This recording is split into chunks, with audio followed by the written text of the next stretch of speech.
Peut-on sauver le réalisme TNT 24 ? Texte écrit par Nîmes. Est-il alors possible de sauver le réalisme de la mécanique quantique? Ce qui est sûr, c'est que quelle qu'en soit la version, il y a un prix à payer pour obtenir quelque chose de sensé qui décrive la nature complètement et entièrement, et que ce prix est plus élevé que celui proposé par des solutions antiréalistes. Il semble alors que nous soyons dans une impasse, car il n'y a pas de proposition pleinement satisfaisante pour remplacer la mécanique quantique des antiréalistes aujourd'hui. Je trouve plus élégant de me dire que nos moyens de produire la connaissance nous empêchent de capturer pleinement la réalité plutôt que de conserver le réalisme au prix d'un nombre infini d'univers parallèles. Mais Lise Mollin ne s'avoue pas vaincue et va tenter de construire une autre théorie fondée sur la règle 1 seulement, qui n'implique pas la nécessité d'un observateur. Elle n'implique apparemment pas non plus de notion d'incertitude ou de probabilité, parce que la règle 1 est déterministe et ne fait référence à aucune probabilité. Il propose un axe de recherche nouveau, donc, sûrement faux, comme il le dit, pour lequel il pose une série de 5 principes avant de se pencher sur les hypothèses. Ces principes sont en fait différents aspects d'un principe unique formulé par Leibniz sous le nom de raison suffisante, qui dit que chaque fois qu'on identifie un aspect de l'univers qui aurait pu être différent, un examen plus approfondi permettra de mettre au jour une raison expliquant pourquoi il en fut ainsi et pas autrement. Il pose un changement radical, prenons le temps comme fondamental et l'espace comme émerge. Ce choix lui permet d'expliquer la non-localité quantique et l'intrication quantique. Fondamentalement, il n'y a pas d'espace. Il y a des événements qui causent d'autres événements, donc il y a des relations causales. Ces événements constituent un réseau de relations. L'espace se présente comme une description macroscopique et approximative, granuleuse, du réseau de relations entre les événements. Dans ce cas, la localité est une propriété émergente et donc la non-localité quantique résulterait des imperfections de l'émergence de l'espace. Pour ce qui est du problème d'indétermination, il reprend le principe de l'onde pilote en le transformant en une matrice.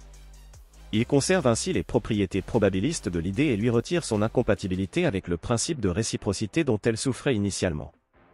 Sa matrice attribue un nombre à chaque paire de particules. Il indique qu'on peut aussi représenter cela dans un graphique par des points reliés par des lignes. Chaque paire de points est reliée ou non par une ligne et le nombre 1 ou 0 est attribué ou non à cette paire. On obtient ainsi un réseau pouvant expliquer l'intrication quantique puisque le lien entre deux points ne réside pas dans leur proximité géographique. Ce que l'on tient pour l'espace émergerait alors des propriétés de ce réseau et la physique quantique résulterait des interactions non locales subsistant quand l'espace émerge. Il reprend alors à Leibniz une autre idée qu'il va modifier qui est celle de ces monades, qu'il appelle nades afin de les différencier. Les nades ont alors deux types de propriétés. Les propriétés intrinsèques qui leur sont propres à chacune et les propriétés relationnelles qui caractérisent plusieurs nades. Un univers nadique peut alors être représenté sous la forme d'un graphique où les propriétés relationnelles sont exprimées par des étiquettes sur des liens entre des paires de nades. Chacun a alors une vision, une vue d'ensemble, qui dépend de ses connexions. Dans son hypothèse, Leibniz ajoute que notre univers doit se distinguer d'autres univers en cela qu'il possède autant de perfection que possible, ce qui lui vaudra les railleries de Voltaire dans Candide qui représentera Leibniz par le personnage de Pangloss vivant dans « Le meilleur des mondes possibles ». Mais ce que déclare ici Leibniz, si on lui retire l'allégorie du meilleur des mondes possibles, c'est qu'il existe une quantité dans notre univers dont la valeur est supérieure à tout autre univers possible. Donc l'univers chercherait à maximiser une valeur que Leibniz appelle « perfection » et que Smolin appelle « action ». Leibniz définit la perfection comme un monde ayant le plus de variété possible, mais aussi le plus grand ordre possible. Smolin choisit de comprendre le mot variété comme point de vue. La multiplication des points de vue permet alors de mieux comprendre l'univers, mais il ne doit pas se faire au prix de l'ordre. Smolin met en avant que les interactions physiques sont locales. Plus nous nous rapprochons, plus nos points de vue sont proches, plus s'élève la probabilité que nous interagissions par l'intermédiaire d'un échange de quanta comme les photons. Mais Smolin retourne cet argument, ce n'est pas parce que nous sommes proches physiquement que nous interagissons, mais c'est parce que nos points de vue sont similaires que nous interagissons avec une probabilité élevée. La probabilité d'interagir augmente avec la similarité de nos points de vue, et diminue s'ils commencent à diverger. S'il en est ainsi, ce qui détermine fondamentalement la fréquence des interactions, c'est la similarité des points de vue, donc les liens entre les nades. Et la notion de distance dans l'espace n'en serait qu'une conséquence. Quid de la décohérence quantique? Pourquoi les objets macroscopiques décohèrent et pas les objets microscopiques? Smolin attribue ce phénomène à l'unicité des objets macroscopiques.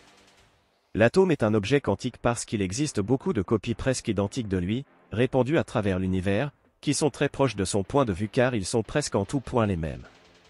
Et si cet atome a beaucoup de copies, c'est parce qu'il est proche de la plus petite échelle possible. Un grand univers en contiendra beaucoup de copies très proches. À l'inverse, les grands systèmes macroscopiques comme les chats, les machines ou nous-mêmes ont au contraire une grande complexité, et leur description demande une grande quantité d'informations. Même dans un très grand univers, de tels systèmes n'ont pas de copies vraiment exactes ou proches et ne font partie d'aucun ensemble. Rien n'est assez similaire à nous-mêmes pour que nous puissions interagir par le biais d'interactions non locales. Par conséquent, nous ne sommes pas soumis à l'aléatoire quantique. Smolin en arrive enfin au principe de précédence qui va expliquer l'aspect probabiliste. Le principe de précédence va essayer de prédire l'évolution d'un système dans le temps. Pour chaque système quantique étudié aujourd'hui, il existe une collection d'états similaires dans le passé, similaires dans le sens où ils correspondent à la même préparation, la même évolution et la même mesure que pour le système étudié. Alors le fait que les lois ne changent pas implique que les probabilités pour les résultats différents ne changent pas non plus. La loi des précédents nous dit ceci: les probabilités pour les différents résultats de la présente expérience sont les mêmes que celles que nous obtiendrions en sélectionnant aléatoirement des résultats dans la collection des instances similaires antérieures. Lee Smolin choisit de la rendre fondamentale, c'est-à-dire de l'énoncer comme telle comme préalable plutôt que comme une conséquence en la reformulant ainsi. Les probabilités pour les différents résultats de l'expérience actuelle sont obtenues en choisissant aléatoirement des résultats dans la collection d'instances similaires passées. Son hypothèse radicale s'énonce alors de la façon suivante: un système physique, lorsqu'il est confronté à un choix de résultats possibles au cours d'une mesure, choisira aléatoirement un résultat parmi la collection de systèmes similaires dans le passé. De cette manière, la plupart du temps, le présent ressemblera au passé, en ce que les probabilités des différents résultats possibles d'une même expérience seront inchangées. L'univers étant à la fois assez grand et assez vieux pour que toute situation dans laquelle se trouve un atome, ou la plupart d'entre elles, ait de nombreux précédents, il aura appris les meilleures possibilités qui s'offrent à lui dans la majorité des situations. Je trouve cette piste élégante car elle se marie bien avec ce que j'ai présenté au préalable sur la façon de concevoir la vie. L'univers va chercher à maximiser une valeur, et je crois personnellement que ce n'est pas la variété des points de vue. Il s'agit sûrement qu'un proxy, car la variété des points de vue sera autant d'informations sur le système qui va permettre d'augmenter la négantropie du sous-système local et l'entropie générale de l'univers. Ces NAD auront un point de vue d'autant plus proche qu'elles partagent de l'information et pour les humains ce sera l'information contenue dans nos gènes et nos idées qui vont former notre vision du monde. L'augmentation des différents points de vue va alors nécessairement augmenter l'ordre dans l'univers puisqu'il va augmenter l'information dont on dispose sur le système, l'univers. Cette perspective me plaît assez car tout cela est parfaitement en accord avec ce que j'ai énoncé dans les articles précédents sur la thermodynamique et l'évolution. Mieux encore, son idée de réseau ressemble incroyablement à ce que propose Stuart Kauffman comme apparition de la vie via des processus chimiques autocatalytiques comme on l'a vu précédemment. On pourrait alors imaginer une réplication fractale du même type de phénomène partant de l'univers et créant les nouvelles structures dissipatives au fur et à mesure selon les mêmes lois avec une alternance entre évolution macro et évolution micro.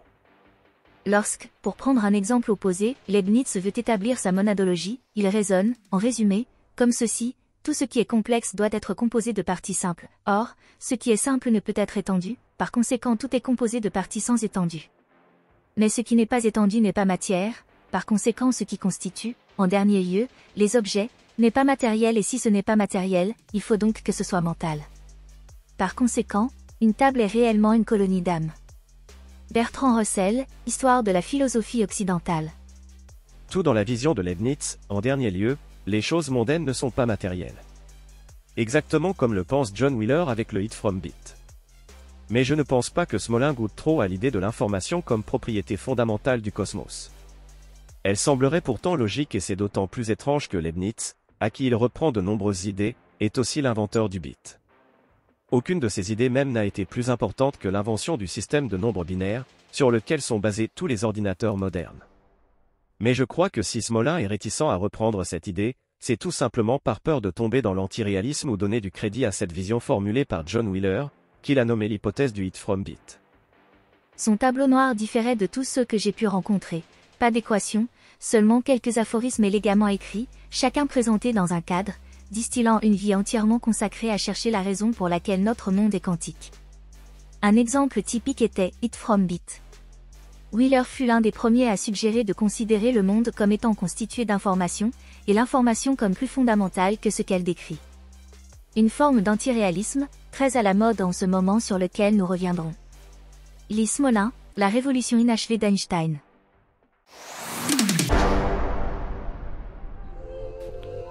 Cet audio vous a plu ? abonnez-vous à notre chaîne afin de recevoir tout notre contenu et soutenez-nous sur Tipeee, le lien est dans la description.